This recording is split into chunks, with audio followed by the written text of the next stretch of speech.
Chegamos a casa de África e ao día seguinte cada quen iba ás distintas cadeas.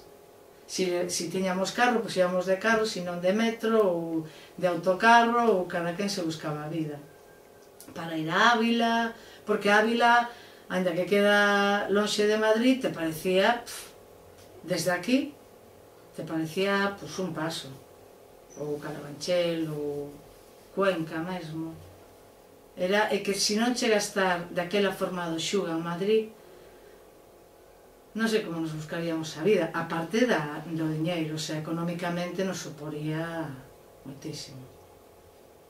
Xa íbamos procurando sempre ir 5 nun carro, que no verao te pegabas al de al lado porque unha calor por Castela adiante, no inverno un frío tal. Entón non sei como... Pois sería ir, pegarte, como fan a familia dos presos e das presas vascas, non? Ir e voltar. Bueno, sempre nos chegaba pouco. Eso sempre será así. Sempre queres... Desde dentro sempre queres comer o mundo. Ou que coman o mundo por ti. Sí. Pero moi ben. Jope, moi ben, porque estuveron aí hasta o final que... Bueno, foi un... como o Rosario da Aurora. Foi... Sí, eso foi... Bueno, foi así, xa está. Foi así, estuveron aí, aguantando, aguantando moito. Sí. Traballando fora, con, unhas dificultades de carais, non? E despois tamén aguantándonos a nós, cada caso concreto e particular, cas súas manías e cas súas exigencias, as súas tolerías. Muito ben, ou seja, que cada persoa... Eu acho que aí Xugas é unha maravilla, porque da xente que había, dentro de ser un movimento pequeno, unha persoa ten que valer por 20, entón...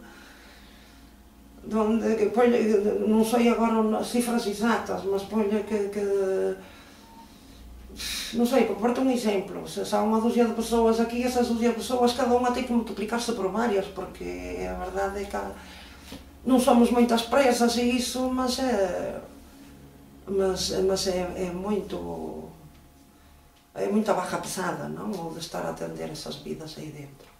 E é a vontade e o movimento de persoas concretas que eu acho que é fundamental a hora de podermos resistir aí. Claro, xente que estaba en Madrid, fundamental, e iso é unha coisa que te fica gravada na vida. Tamén, mas a xente que estaba en Madrid, a verdade, hipotecaba, penso, con moito tempo libre, cobríndonos. E non é coisa boa andar indo ás cadeas. Para as persoas que visitan as cadeas non é doado tamén soportar iso. Entón, pois, iso ten moito valor. Ben, eu tive unha cobertura redondamente aconsegada, no sentido económico e afectivo e iso, mas depois tamén tens que olhar para a vida tú e há coisas que tens que tratar da vida tú, que iso, e entón nesse aspecto a min ainda me está a ser moito difícil baterme na vida aquí fora. Mas tamén aproveito para dizer que tanto na cadea como cando saí, iso, esa cobertura de determinadas persoas que estaban en Xuga e iso, no momento antirrepresivo, foi fundamental. Pois un pouco foi empezar as visitas, non? A Calameco, de cando estaban todos xuntos ali, e, ali, despois xa foi a detención de Sefa, e, como Sefa non tiña visitas solo de familia, e a coincidencia do apelido, son Rodríguez Valladares e ela Rodríguez Porca, pois xa nos fixemos primas, non? Tamén contando que me comentara África que ela iba a ver a San Martín, o sea, África é San Martín, entón a Martiño, non?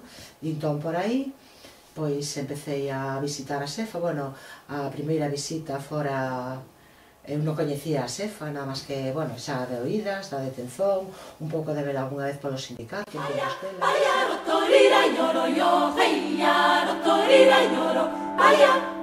Algo que eu quero recordar lembrar en que ano fundouse, porque me parece moi importante lembrar pois esa época, non? Foi en outubro de 1989, non? E a súa disolución, que non vou a falar agora, foi en marzo de 1995, o sea que tuvo apenas de vida 4 anos e medio. Na súa Asamblea Constituinte, por suposto, e iso podese consultar nas hemerotecas, contemplaba nos seus principios a loita pola libertación das mulleres como unha loita fundamental. Mas o papel de vanguarda, tamén se recoñecía nesos estatutos, sempre iba a corresponder ás organizacións feministas e ás propias mulleres. O sea, non a organización política en sí, sino as organizacións de mulleres que a representábamos o feminismo nacionalista. Ben, isto non era casual, o sea, non foi casual que aparecera así nos estatutos. Foi así, porque como antes dixemos, ou como antes dixen, no seo de APU estábamos militando mulleres que ao mesmo tempo militábamos en organizacións feministas e nacionalistas e presionamos para que así fose.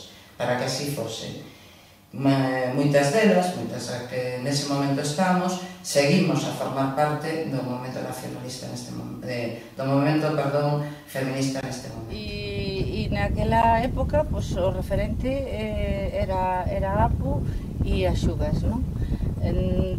Do cal me sinto moi satisfeita de poder contribuir nas miñas aportacións diarias e de traballo en cada momento, non? En APU, bueno, porque era unha organización que en principio pues, a xente que formaba parte dela era bastante coherente cos seus principios, e en Xugas porque había persoas que estaban dando moito por este país, e sobre todo mulleres que foron bastante... Traballamos moitísimo, tiñamos moitísimas ilusións, traballábamos de unha forma totalmente asamblearia, por suposto había organismos de dirección. Eu creo que, bueno, polo menos a sensación que eu tiña nese momento era que traballábamos en xeral con bastante respeito por todas as ideas que ali estaban. Sei que hai compañeiros e compañeiras que non pensan da mesma maneira, pero estou falando por mí mesma. Traballamos moito porque pensábamos que era unha opción imprescindible para que o noso povo, efectivamente, Galiza fora un día libre e antipatriarcal. Para min, desde logo, foi moi decepcionante a disolución de Asamblea do Pobo Unido, e penso que foi unha opción forzada, non sei moi ben desde onde, ainda que me podo imaginar, pero desde logo pouco asumida polos compañeiros e compañeiras que naquel momento estábamos loitando con moitísimo esforzo e moitísima ilusión por seguir avanzando, e además estábamos criando a organización. Non era que estuvera a organización esmorecida, que non veíamos que tuvera futuro, sino que, por lo menos nesta zona, era unha organización que estaba,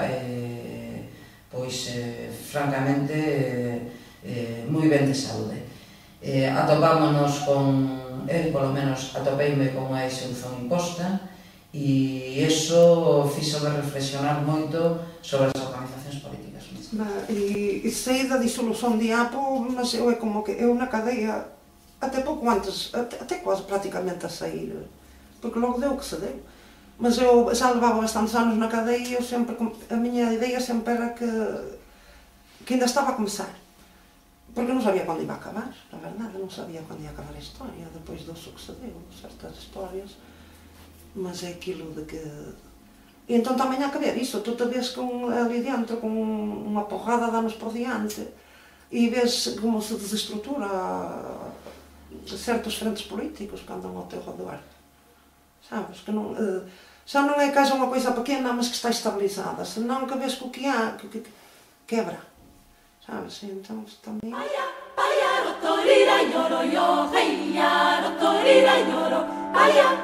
Pois eu sentíame moi ben.